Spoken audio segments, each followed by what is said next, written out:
চশমা museum, a house of world class, জলট্যাক মোড়, বহরমপুর মডার্ন হোটেলের সামনে। মঙ্গলবার রাতে আনুমানিক 8টা নাগাদ নবগ্রামের শিবপুর মোড়ে ডিউটিরত অবস্থায় ছিলেন মামিদুল শেখ নামের এক সিভিক ভলেন্টিয়ার। সেই মুহূর্তে বাইক পারাপার হচ্ছিল জাতীয় সড়কে। এমন অবস্থায় পলসন্ডার দিক থেকে বহরমপুরগামী বেপরোয়া গতিতে আসা একটি স্করপিও গাড়ি ধাক্কা মারে বাইককে। সে বাইক ছিটকে গিয়ে পড়ে সিভিক ভলেন্টিয়ারের ওপর। মর্মান্তিকভাবে আহত হয় বাইকে থাকা মহিলা ও সিভিক ভলেন্টিয়ার। আহত হয়েছে বাইক চালকও।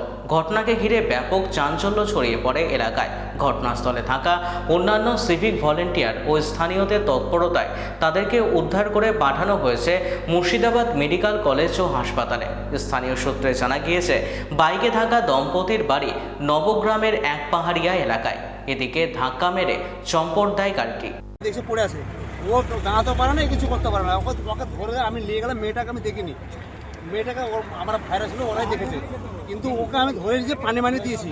আচ্ছা, পানি মেরেই তো ওই করেছে। ওকে দাঁড়াতে বলে দাঁড়ায়নি, তো মেরে দিয়ে চলে গেছে। মেরে দিয়ে ওর সিভিককেও মেরে দিয়ে পালিয়ে গেছে। তিনটাই তো ওই রকম একবারে মরমান। সিভিক বাড়ি শিবপুর। আচ্ছা, কি নাম সিভিকের? মামিদুল।